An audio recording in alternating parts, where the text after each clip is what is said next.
said last time we talked, I have to find the feeling place in order to get what I want. And I followed through, like, what if it's $1 billion that I want, or love that I never had? Do I have to find that specific vibration? What if it's something I've never had? You see what happens? That's why we want you to get more general.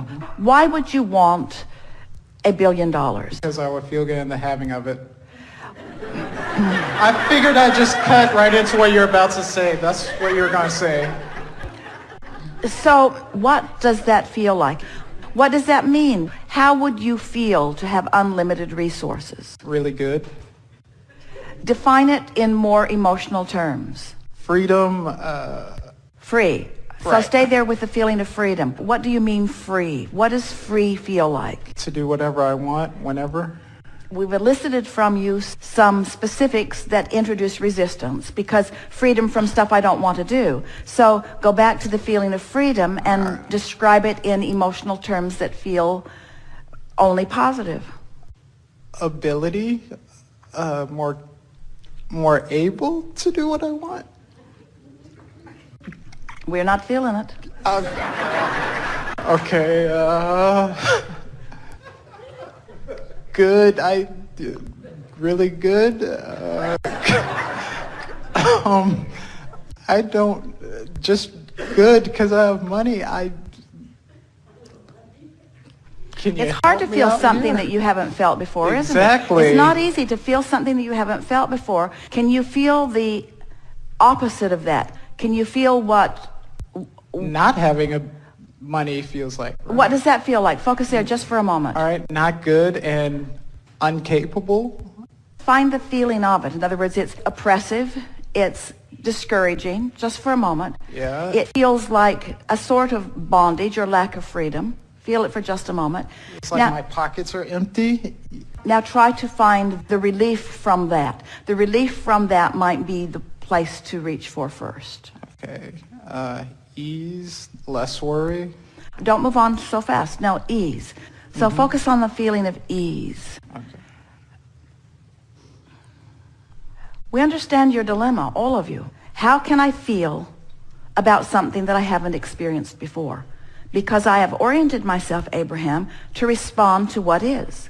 So if I had a lot of money, I would be able to describe to you more clearly how it feels. But can't you imagine? Haven't you watched enough movies?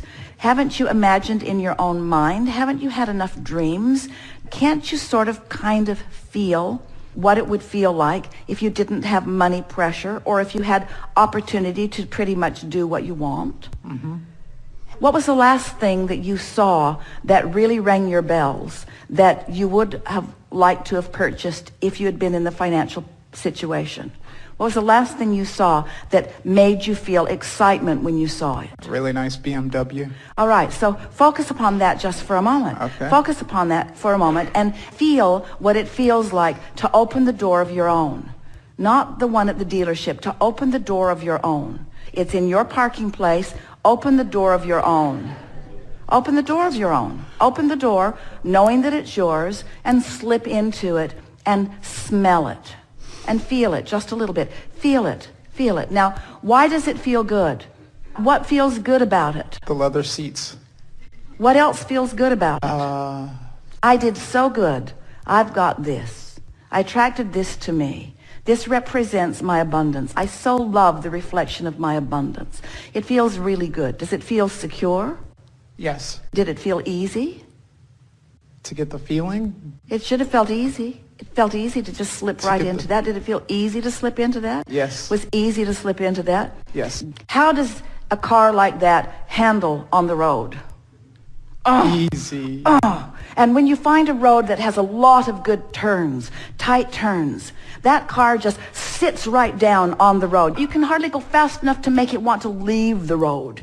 It has such good suspension. It is so well engineered. It makes me feel thrilled that someone can build a machine with this kind of attention to detail. Every time I get in it, it starts right up. Every time I get in it, it's ready to go. Every time I get in it, I feel good when I go. I love the feeling of my BMW. I love the feeling of it. some say, Abraham, how silly is that? It's not silly to engender an emotion about something. So in this case, hard to find the feeling until you focus on it a little more specifically. We ask you a very specific question which led you in a very specific direction. We said, what was the last thing that when you thought about, you felt excitement about it? Because there are a lot of things when you think about money that it doesn't bring a feeling of excitement. It brings a feeling of responsibility or a feeling of bondage or a feeling of absence of what you want.